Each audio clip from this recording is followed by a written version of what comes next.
Doutor, muito boa tarde, seja bem-vindo ao Agora Master.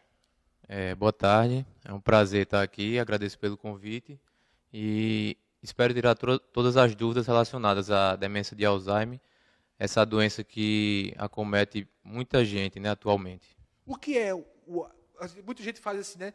Mal de Alzheimer. Não se fala disso, é o Alzheimer, só isso mesmo, Alzheimer. Ou o mal de Alzheimer também faz parte do contexto do nome, ou não? Atualmente, a nomenclatura correta é demência de Alzheimer, Demência de né? Alzheimer. Mas aí popularmente é também conhecido como doença de Alzheimer e antigamente que era muito falada no mal de Alzheimer, né? Mal de Alzheimer, é verdade. O que é? O, é falta de quê no organismo da pessoa? Começa por quê? O que é a demência de Alzheimer? A demência de Alzheimer, ela é uma doença do sistema nervoso, né? É uma doença crônica, degenerativa, incapacitante, que inicialmente começa principalmente com sintomas relacionados à memória. Para ser mais específico, principalmente a memória recente. Então, são déficits de memória que no início são pequenos, como por exemplo, a pessoa esquece onde deixou a chave de casa, tinha alguma atividade para fazer e aí esquece. Depois esse déficit de memória ele vai cada vez mais progredindo, esquece se alimentou naquele dia, o que foi que almoçou, se não almoçou. Passa para déficits mais importantes, como por exemplo, vai sair de casa e esquece o caminho, não consegue mais voltar para casa. É uma coisa simples assim, ia na padaria, na esquina de casa, depois não acha mais a padaria, ou até mesmo vai na padaria e não consegue voltar. Então esse déficit de memória ele vai cada vez aumentando. Mas não é só relacionado à memória, né? A memória geralmente são os sintomas iniciais. Com o progredir da doença, passa também a ter comprometimento relacionado à parte cognitiva, que é relacionada ao comportamento. Então, muitas vezes, o idoso ele vai ficar mais agitado, fica mais agressivo, uma coisa que nunca aconteceu, muda o comportamento de uma forma geral, pode ser acometido também por depressão. Então, assim, são uma série de sintomas, e aí com o progredir também chega a comprometer parte motora. Então, ele vai ter dificuldade para andar, aumenta o risco de quedas, vai ter dificuldade para tomar banho, fazer suas atividades básicas de vida diária, para tomar banho, para realizar a troca de roupa.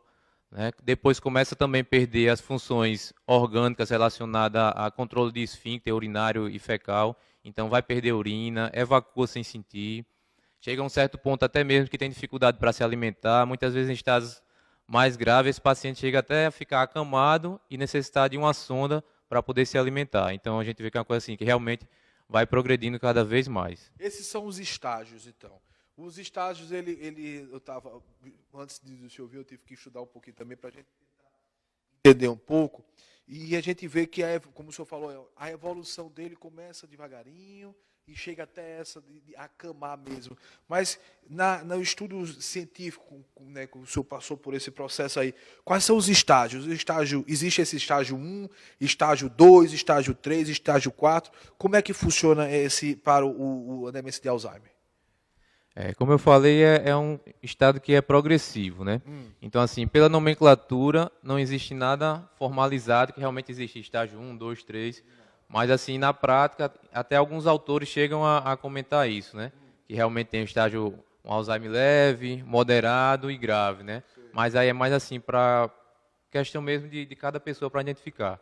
Mas pela nomenclatura mesmo, de acordo com os estudos, não tem ainda, assim, algo que realmente confirmado em relação aos estágios. Mas na prática a gente vê que realmente começa mais leve e aí vai progredindo cada vez mais. Existe algum tempo? Não, doutor. Ou, por exemplo, vai de acordo com a pessoa também. Cada um tem a sua história. Varia bastante essa questão do avanço da doença. Atualmente a gente vê que os idosos, eu tenho um idoso que já tem a doença há mais de 20 anos. Né? Então, assim, antigamente a evolução era bem mais rápida, né? E hoje em dia não. Hoje em dia, com os meios que temos de tratamento e até diagnóstico, até assim, um pouco antes, pela própria conscientização mesmo da população, né? E da família. Porque o diagnóstico do Alzheimer, ele geralmente é feito de forma tardia. Então, é muito comum chegar a pacientes que já têm Alzheimer há anos. Né? Então, o que varia em relacionado ao avanço da doença é assim, com quanto tempo que foi realizado o diagnóstico, né? Será que esse idoso ele está sendo medicado de forma correta? Tem algumas formas de tratamento. Quais os tratamentos que ele está utilizando? Né? Então, o apoio também da família, as interações que está tendo. Então, são uma série de fatores ambientais. O senhor falou em tratamento aí. Como é feito esse tratamento da doença do Alzheimer, então? A família, ela passa a ser um fator predominante também na ajuda?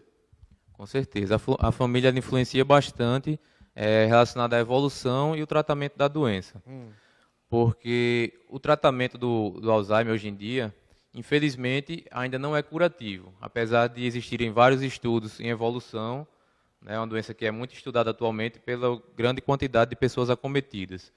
Os dois grupos de tratamento que tem hoje em dia é o grupo farmacológico e o não farmacológico. O farmacológico são com drogas, com medicamentos que não vão curar, mas que vão retardar a evolução da doença. E o tratamento não farmacológico é com todo o apoio da demais profissionais da área da saúde, né? Então, assim, são fisioterapeutas que vão estar atuando, educadores físicos, nutricionistas, terapeutas ocupacionais, acupunturistas. A gente vê que alguns pacientes respondem muito bem à acupuntura. Então, o ideal é esse somatório, né? Tratamento farmacológico ou não farmacológico. E aí, em casa, a família tem que estar cada vez mais interagindo também com esse idoso. Aí é onde entra o diferencial da família relacionado ao tratamento e evolução da doença. Quais são os fatores de risco dessa doença, doutor? Os fatores de risco da doença de Alzheimer, o primeiro é a idade. Né? Então, é uma doença que é assim, bem característica no paciente idoso, principalmente a partir dos 65 anos de idade. Então, idosos maiores de 60 anos já é um fator de risco. Tem também um fator de risco que o pessoal associa muito, mas que não é verdade, que é a questão assim de meu pai teve Alzheimer, então eu vou ter também. Né? Então, não há nada comprovado isso. O que é comprovado é que pessoas que têm o Alzheimer antes dos 60 anos de idade, que são casos mais raros, mas que pode acontecer, então, nesses casos, aí sim, os seus descendentes, seus filhos, vão ter tem fator de risco, né? Um fator de risco tem uma tendência maior também a desenvolver o Alzheimer. Fora isso, sedentarismo, obesidade, tabagismo também, são os principais fatores, além da síndrome de Down, né, por conta de alterações genéticas. Eu estava vendo aqui uma das questões, deixa eu só tentar ver aqui. Eu estava só, porque o pessoal estava vendo aqui que eu estou analisando aqui no celular, mas é porque a gente fica vendo as coisas que acontecem com a demência do Alzheimer. Ela é uma coisa muito... A gente fica em casa, a gente fica preocupado com como é que a família deve tratar, né? Porque tem gente que não tem paciência, né? Com uma pessoa que tem Alzheimer. Então a gente fica nessa questão, por isso que a gente está tratando desse assunto, que é um assunto muito importante e precisa ser debatido diariamente. Doutor, como é feito o diagnóstico dela, doutor? Como é que a pessoa sabe? Então, às vezes, só porque esqueceu de uma coisa, a pessoa leva até no tom, não, está com Alzheimer e tal. Mas como é que é feito o diagnóstico dessa doença? O diagnóstico da demência de Alzheimer, atualmente, ela é predominantemente clínico. Né? Então, se desconfia da doença, o ideal é procurar um médico, né, de confiança, principalmente um médico que atua na área de geriatria, ou até mesmo um neurologista também, que, como a doença de Alzheimer ela não tem uma especialidade médica assim, que realmente se aproprie, né? Então, geralmente são os geriatras e os neurologistas que atuam mais nessa doença. Para realizar o diagnóstico, como eu falei, ele é principalmente clínico, né? Então, tem uma série de testes que são feitos, perguntas, a própria história do paciente, e tem também alguns exames de imagens que servem principalmente para excluir a doença, para excluir outras doenças, né? Não tanto para diagnosticar. O que é que acontece? Atualmente existem vários fatores, assim, vários estudos, né, procurando outros meios de diagnóstico. Então existe questão de biomarcadores, né, com o uso da proteína tal, a fosfotal e a beta-amiloide, que é através de amostras do líquido cerebroespinal, que para tentar detectar essa doença antes mesmo de começar a aparecer os sintomas. Porque geralmente quando os sintomas já aparecem, a doença já está instalada no sistema nervoso há anos. Então aí é que está o grande segredo, né, o grande mistério da doença. quando a doença já está instalada, é complicado para se ter a cura dela, para conseguir meios, né, medicamentos para que se consiga a cura dela. E aí, conseguindo esse diagnóstico antes da doença estar propriamente instalada, é um grande avanço para, quem sabe, a cura do Alzheimer futuramente. Ô, doutor, eu estava vendo aqui, e estavam dizendo aqui, é muito importante a família, né? Deixa eu ler aqui a pergunta, bem rapidinho, é porque a gente fica aqui, a pergunta vem chegando aqui para nós, a gente tem que... A questão da família, de automedicar-se, essas coisas assim, quais são as orientações que o doutor Vitor Hugo daria para esse tipo de, de doença que é o Alzheimer? Como é que funciona? A automedicação, os cuidados em casa, ter os cuidados, é bom uma pessoa, uma profissional, uma enfermeira. Qual é a orientação que o Vitor Hugo pode dar para esse tipo de perguntas que foram feitas aqui? Relacionado à demência de Alzheimer, não só a demência de Alzheimer, mas também a outras doenças. A automedicação, ela sempre é um risco grande, principalmente para o paciente idoso. O paciente idoso, por si só, ele já é comum de tomar vários medicamentos, é o que a gente chama de polifarmácia. Sim. Então, a partir de 5 medicamentos ou mais, já entra o que a gente chama de polifarmácia. A polifarmácia ela é um fator de risco para outras comorbidades, ou seja, para ser acometido por outras doenças. Então, se além da grande quantidade de medicamentos que a pessoa já toma, se estiver tomando outros medicamentos que também não são passados por um médico, o risco ainda é maior. Tanto pela interação entre os medicamentos, quanto também pelo risco de adquirir outras doenças. E relacionado à parte do cuidado, a família é muito importante, né? Aí entra a parte do cuidador. O cuidador é realmente aquela pessoa que cuida doutor, do idoso. Vamos lá, doutor, bem rapidinho. A minha pergunta é essa também, porque fica bem importante para a gente tentar introduzir assim mais. Seria importante uma pessoa que entenda, que seja um profissional, ou, por exemplo, assim, um filho, se eu vou cuidar de meu pai, minha mãe, mesmo sem saber de nada, aí pega a pessoa errado, não faz até o estímulo cerebral, como é que funciona, tem que estimular, de que forma também. Quais são as orientações para as pessoas que estão em casa nesse momento? Né? Muita gente tem em casa, tem alguém que tem a demência do Alzheimer e fica perguntando quais são os procedimentos que eu tenho que fazer dentro de casa para estimular, para ter cuidado, por exemplo, de pegar com jeito, de pegar de uma forma mais errada. Como é que funciona mais ou menos isso, doutor? Então, como eu estava falando, a questão do cuidador em si, né? Então, com o avançar da doença, com certeza esse idoso vai precisar de um cuidador. Muitas vezes o cuidador é o próprio familiar, que está ali, que cuida, que dá banho, que dá alimentação, que faz os estímulos, que faz todas as atividades no dia a dia. O que é que acontece? Muitas vezes aí também vem a questão, uma síndrome associada, que é a síndrome da sobrecarga no cuidador. Principalmente quando esse cuidador é um familiar, como eu falei. Porque a gente sabe que realmente a sobrecarga é grande, se priva de muita coisa para estar ali do lado do idoso sempre. Daí a importância de ter um profissional qualificado, né, um cuidador. Hoje em dia existem empresas no mercado, né, que fornecem esse serviço. E aí não é uma pessoa só que fica cuidando, dependendo da carga horária que vai ficar lá. São vários profissionais que ficam alternando, justamente para evitar essa síndrome, né, de sobrecarga do cuidador e também por questões trabalhistas, né, que existem. Aí, assim, a importância desse cuidador ser uma pessoa qualificada é relacionada a quê? Ele pode estar verificando os sinais vitais. Se for um paciente também que já tenha diabetes, está verificando a glicemia para ver como é que está. Se caso precise de primeiros socorros, vai ser uma pessoa apta a fazer, né, e tomar as decisões, as atitudes certas, como, por exemplo, questão de um engasgo, né, porque com a avançada doença, como eu falei, vai ter dificuldade para deglutir esse idoso. Então pode provocar um engasgo, ele vai saber, um cuidador bem treinado, bem qualificado, ele vai saber fazer a manobra de Heimlich ou outras manobras que serão necessárias de acordo com o quadro do paciente. Vamos tentar aqui, porque vai chegando aqui perguntas para mim, a gente vai tentando tirar aqui as dúvidas. Existe a agitação deles, alguma coisa do tipo, a pessoa fica agitada. Se ele fica agitado, é importante quais são os pontos que, para não ter essa agitação, por exemplo, visitas em casas, como é que funciona as visitas em casa, é importante familiares irem para casa, né? Quais são esses pontos? Também tem isso e também a paciência, o senhor falou aí, importante da paciência, falar tranquilamente ou falar como é que funciona para também não discutir com o paciente, certo? É, isso, mais ou menos isso. Então vamos lá. Primeira Agitação. pergunta é: as visitas, ela é importante ou não?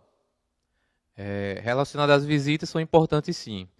Porque, como eu falei antes, quanto mais interação social esse idoso tiver, melhor, principalmente entre os familiares e amigos. Relacionado à questão da agitação, é uma coisa que é muito comum nos pacientes que têm a demência de Alzheimer, né? Então, como eu falei até anteriormente, tem essa questão da relação da mudança de comportamento. Então, tem pacientes que ficam extremamente agitados, coisa que nunca foi na vida. Tem pacientes que ficam agressivos, até com os próprios familiares. Então, e alguns até têm horários específicos que isso acontece. Não? Então, é muito comum a maioria desses idosos ficarem mais agitados e agressivos no período tardezinha, do entardecer para a noite. E muitas vezes está associada também a uma síndrome que chama síndrome do pôr do sol, que é muito comum no Alzheimer, muito comum, e também em outras demências. Então, para esses idosos que têm essa síndrome, que têm essa característica de ficar mais agitado no entardecer, então a dica importante que tem a ser feito é tentar mudar o mínimo possível a rotina dele nesse horário. Por exemplo, não sair nesse horário, não sair de casa para levar para passear, para ir para um canto, porque geralmente quando eu voltar para casa, ele já vai estar com a cabeça toda embaralhada. Então aí vai ter tendência a ficar mais agitado, vai ficar falando coisa com coisa muitas vezes, então complica bastante. Outra coisa muito comum no idoso são as manias. Então, o idoso com Alzheimer, alguns têm mania de estar cuspindo, isso é toda hora do dia. Outros têm mania de estar coçando o cabelo, estar arrancando o cabelo, muitos ficam até parte do cabelo, do couro cabeludo careca. Outros vão estar coçando o nariz, já chega até a ferir. Né? Então, cada um tem uma mania. Outros vai ter um jargão, então ficam falando alguma coisa o dia todo, a mesma coisa. Uma coisa que é muito comum também é eles querem sempre dizer que quer ir para casa. Né? Então, ele está em casa, principalmente, geralmente fica na casa de um filho, aí quer ir para casa, vamos para casa. E muitas pessoas não entendem por que isso está em casa.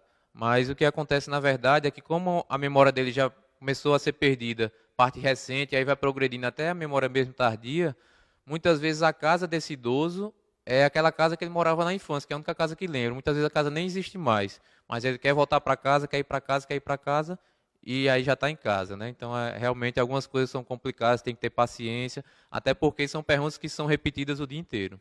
Ô, doutor, até a irritação para o familiar, né? Como o senhor está dizendo aí, para casa, mas você já está em casa, você já está em casa.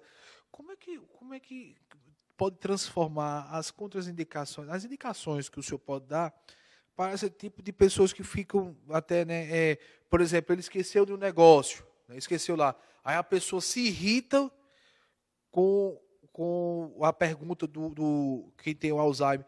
Quais são as indicações, bem rapidinho assim, só para a gente entender o que é que a pessoa deve fazer para estimular, para ele mudar esse pensamento? Como é que a pessoa deve fazer, doutor? Esse pensamento realmente de estar repetindo, estar perguntando, é uma coisa assim que é frequente e que é até mesmo difícil de lidar, né, por questão de paciência mesmo. E Então a assim, pessoa para tem que ter uma tentar, paciência dobrada. tem que ter uma paciência dobrada, com certeza. Até por isso mesmo é um dos fatores que causa o que eu falei, né, a síndrome da sobrecarga do cuidador. Quando é aquela pessoa, principalmente que é da família, que fica ali o dia inteiro, fica de dia, de noite, de domingo a domingo. Então aí complica. Por isso que tem que ter um revezamento entre esses cuidadores, seja da família ou seja contratado por uma empresa, né?